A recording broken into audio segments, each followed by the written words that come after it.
அன்பான உறவுகள் அனைவருக்கும் வணக்கம். மதிஸ் வேர்ல்டு சேனல்லேருந்து உங்கள் மதி. இன்றைக்கி என்ன சமைக்க போகிறோன்னு பார்த்தீங்கன்னா, ஒரு சுவையான சூப்பரான பருப்பு குழம்பு, பருப்பு சாம்பார் செய்ய போகிறோம். எப்படி செய்யலாம் அப்படிங்கிறத வீடியோக்குள்ளே போய் பார்ப்போம். இது எல்லாருக்கும் பிடித்தமானது அப்படின்னு சொல்லலாம். ஏன்னா ஒரு சிலர் பிடிக்காது அப்படின்னு சொல்லலாம். ஏன்னா இதில் புரோட்டீன் சத்து இருக்குது. கண்டிப்பாக எல்லோரும் சாப்பிட வேண்டிய உணவு பருப்பு சாம்பாரும். நல்லா சுவையாக சமைச்சி சாப்பிட்டானா எல்லாருக்குமே பிடிக்கும். இதை எப்படி செய்யலாம் அப்படிங்கிறத வீடியோக்குள்ளே போய் பார்ப்போம். ரசிப்போம், ருசிப்போம், சுவைப்போம். வீடியோக்குள்ளே போகலாம் வாங்க. பருப்பு வேகிறதுக்கு தண்ணி அடுப்பில் ஊற்றி வச்சுருக்கேங்க. தண்ணி சூடாயிருச்சு.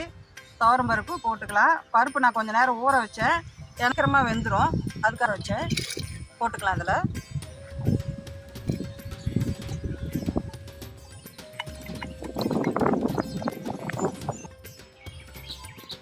மஞ்சத்தூள் போட்டுக்கலாங்க.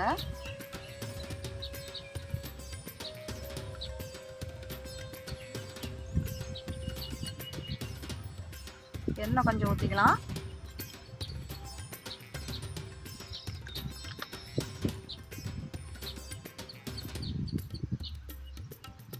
தக்காளி 2 பழம் போட்டுக்கலாம். அவ்வளோதாங்க. நல்லா மூடி வச்சிடலாம். நல்லா பருப்பு நல்லா வெந்து வரட்டும். அதுக்கப்புறம் காயெல்லாம் போட்டுக்கலாம்.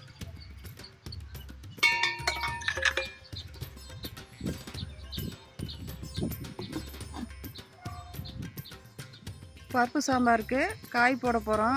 என்னென்ன காய் பார்த்திங்கன்னா, முருங்கைக்காய், முள்ளங்கி, அவரைக்காய், உருளைக்கிழங்கு, கத்திரிக்காய். அடுத்தது வந்து தண்ணிக்குள்ளே அரிஞ்சு போடணும். ஏன்னா தனியாக இதில் அரிஞ்சு வச்சோம்னா காரில் அடிச்சிடும்.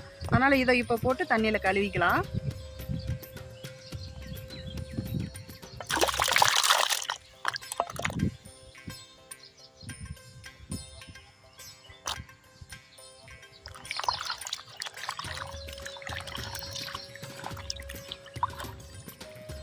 பார்க்கலாங்க பருப்பு வெந்துருச்சான்ட்டு.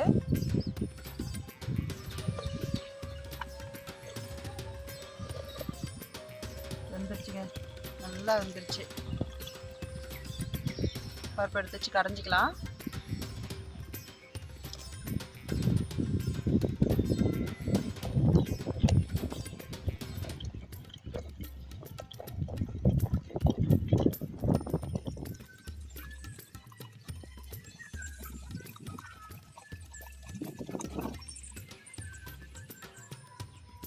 தட்டி காஞ்சிருச்சுங்க. எண்ணெய் ஊற்றிக்கலாம்.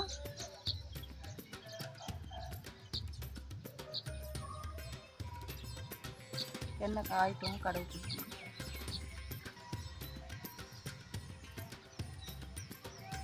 எண்ணெய் காஞ்சிருச்சுங்க. கடுகு, ஜீரகம் போட்டுக்கலாம்.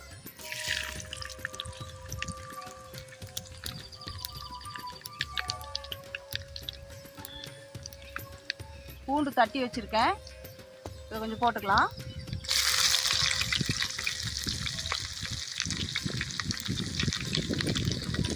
பச்சை மிளகா ஒரு 4 மிளகா எடுத்து நேரம் போட்டுக்கலாம். கருவேப்பிலை நான் நிறையாவே போட்டுக்குவேங்க. கருவேப்பிலை எனக்கு ரொம்ப பிடிக்கும், நிறைய போட்டுக்குவேன். கருவேப்பிலை நிறைய போட்டுக்கலாம். இது வெங்காயம், பெரிய வெங்காயம் அரிஞ்சு வச்சுருக்கேன். பெரிய வெங்காயம் போட்டுக்கலாம்.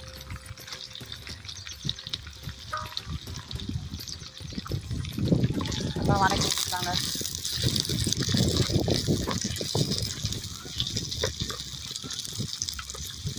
நல்லா இதெல்லாம் வணங்கட்டும். அதுக்கப்புறம் காய் போட்டுக்கலாம்.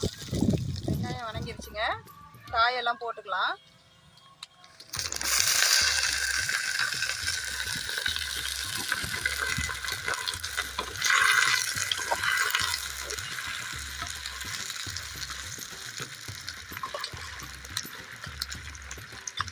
கத்திரிக்காய் தண்ணியில் அரிஞ்சு வச்சுருந்தீங்க, அதையும் போட்டுக்கலாம்.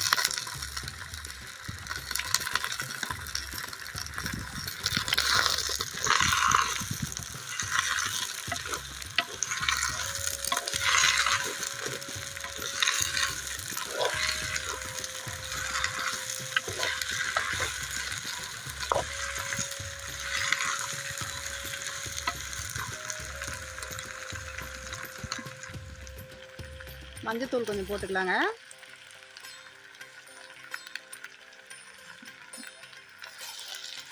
நல்லா கலரி விட்டுக்கலாம்.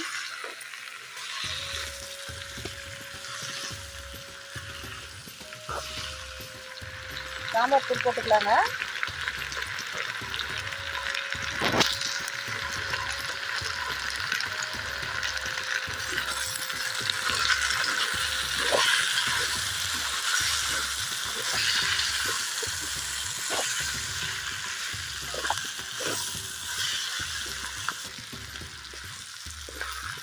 பல விதமான காய்களை போட்டு சாம்பார் வைக்கிறது ஒரு தனி சுவை தாங்க. பார்த்தீங்களா, நல்ல கலர்ஃபுல்லாக இருக்குல்ல. முருங்கைக்காய், முள்ளங்கி, கத்திரிக்காய், அவரைக்காய் எல்லாம் சேர்ந்து ஒரு கலர்ஃபுல்லாக இருக்குது. சாம்பார் நல்லா டேஸ்ட் கொடுக்குங்க.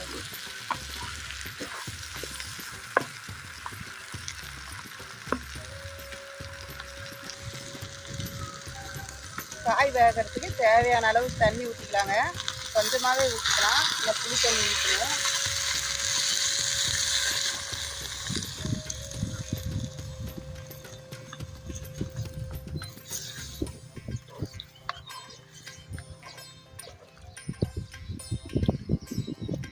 போதும், இவ்வளோ தண்ணி இருந்தால் போதும் காய் வேகிற அளவுக்கு. உப்பு போட்டுக்கலாம்.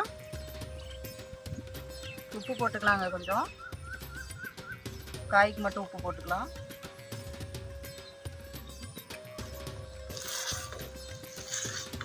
தட்டி வச்சு மூடி வச்சுக்கலாங்க. காய் நல்லா வெந்துருச்சுங்க. பருப்பை எடுத்து ஊற்றுறதுக்கு முன்னாடி கொஞ்சம் வெங்காயம் போட்டுக்கலாம். சின்ன வெங்காயம் கொஞ்சோண்டு போட்டுக்கலாம். தக்காளி போட்டுக்கலாம். இது ஒரு தனி டேஸ்ட் கொடுக்குங்க.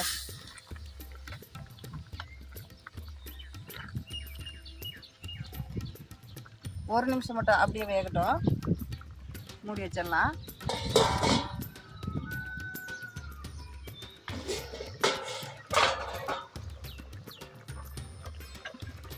இப்போ பருப்பு எடுத்து ஊற்றிக்கலாம்.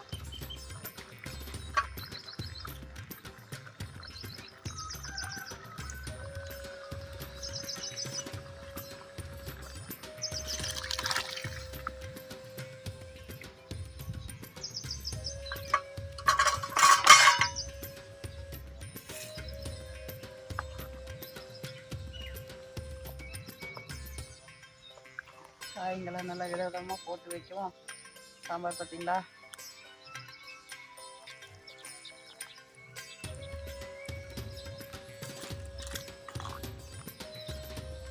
முருங்கைக்காய், கத்திரிக்காய், முள்ளங்கி எல்லாம் பாருங்கள் சேர்ந்து.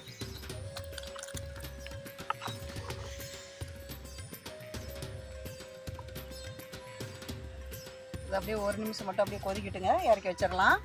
இறக்கி வச்சுட்டு சில்லி பொரிச்சிக்கலாம். உருளைக்கிழங்கு சில்லி பொரிச்சிக்கலாம். காய் வெந்துக்குச்சான்னு பார்க்கலாங்க.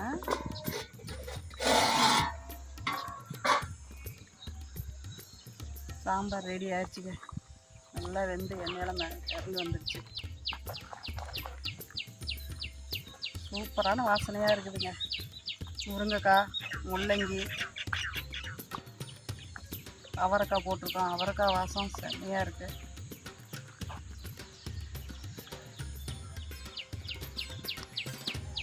சாம்பார் பார்த்தா இப்பயே சாப்பிட்ணுன்னு தோணுது இல்லைங்களா?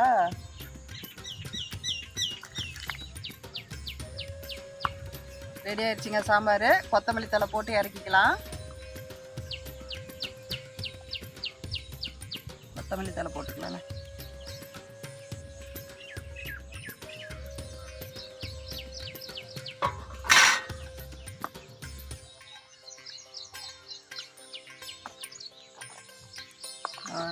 சாம்பார் சூப்பராக ரெடி ஆயிடுச்சு. அடுத்தது உருளைக்கிழங்கு சில்லி பொரிச்சிக்கலாம்.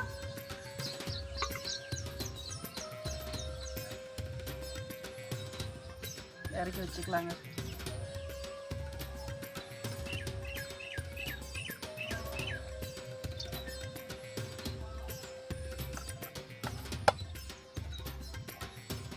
சாம்பார் ரெடி ஆகிறதுக்குள்ள உருளைக்கிழங்கு சில்லிக்கு கலந்து வச்சுட்டாங்க.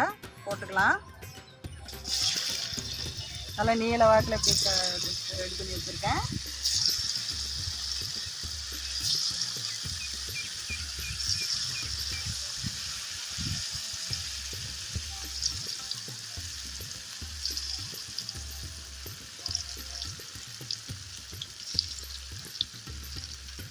இந்த மாதிரி செஞ்சு கொடுத்தோன்னா சாப்பிடாத குழந்தைங்களும் பருப்பு சாம்பார் விரும்பி சாப்பிடுவாங்க.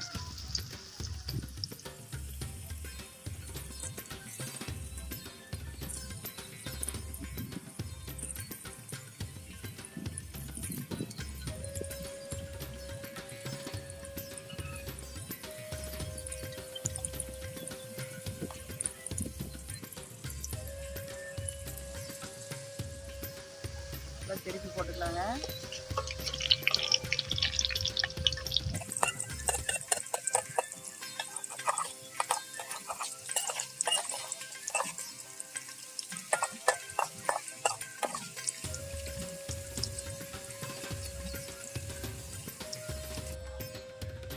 சாம்பாருக்கு தொட்டுக்க உருளைக்கிழங்கு சில்லி ரெடி ஆயிடுச்சுங்க. சாப்பிட்லாம். சாப்பிட்டு பார்த்துட்டு டேஸ்ட் எப்படி இருக்குன்னு சொல்கிறேன். சாம்பார் ரெடி ஆயிடுச்சுங்க. அதே மாதிரி சில்லி பொரிச்சாச்சு. சில்லி ரெடி ஆயிடுச்சு. சரிங்களா? உருளைக்கிழங்கு சில்லி சூப்பராக ரெடி ஆயிடுச்சு. சாப்பிட்டு பார்க்கலாம். சாப்பிட்டு பார்த்துட்டு எப்படி இருக்குன்னு சொல்கிறேன்.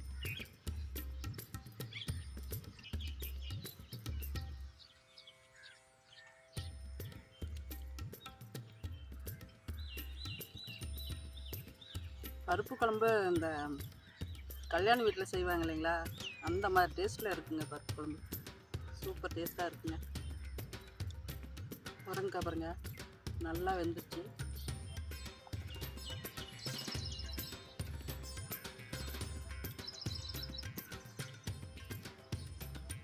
சூப்பராக வெந்துருச்சுங்க. காய்ங்க எல்லாமே செம்ம டேஸ்ட்டில் இருக்குங்க.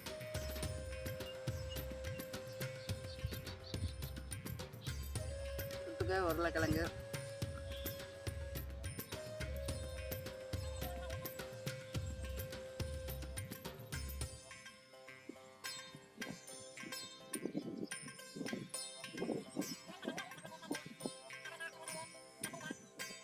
வாழை இலையில சாப்பாடு போட்டு சாம்பார் போட்டு இந்த மாதிரி காம்பினேஷனோட சாப்பிட்றது ஒரு விருந்து சாப்பிட்ற மாதிரியே இருக்குங்க. செம்ம டேஸ்ட்டாக இருக்குதுங்க.